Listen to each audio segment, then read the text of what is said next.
જો કેમ છો મિત્રો? મજામાં? આપણા નવા બ્લોગમાં સ્વાગત છે ફરીથી. આપણે આજે આપણી કંપની આવી ગયા છે અને મિત્રો જો આપણા પાછળ આપણા ઘઉં છે. કોમેન્ટ બોક્સમાં જણાવો કે આપણા કેટલા પાણી પીએ. કોમેન્ટ બોક્સમાં જરૂર જણાવો, કોમેન્ટ કરો કેટલા પાણી પીએ આપણા ઘઉં. સહેજમાં આંકડા તો પડી ગયા છે. આ આપણા ચણા છે.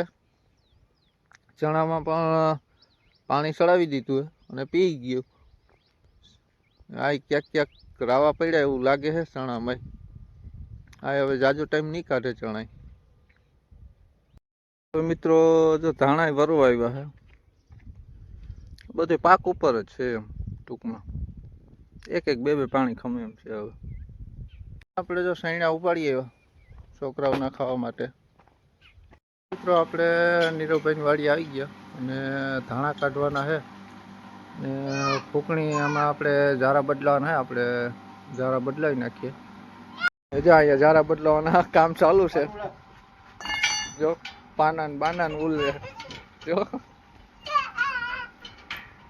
ઉપલો ઢોલ કાઢી નાખ્યો હે અને આપણે અંદરની સોયાબીનની જારી હતી, સોયાબીનની કાઢી નાખી છે આપણે. અને હવે ધાણાની ચડાવવાની છે. જારી ધાણાની નાખી દીધી અને ઢોલ બંધ કરી દીધો. હવે આપણે બોલ પીલવાનું કામ ચાલુ છે. અને આ નીચલા 3 જારા આવે છે મિત્રો, એ પણ બદલાવાના હોય છે. એ સોયાબીનના હતા. આપણે ધાણાના નાખવાના છે. ટેપની રમઝટ સાથે ધબધબાટી બોલે.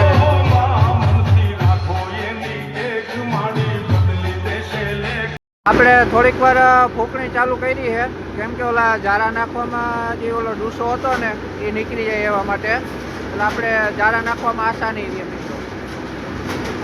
આપણે બીજા વાહિલા ઝારા ચડાવવાનું ચાલુ કરી દીધું હોય.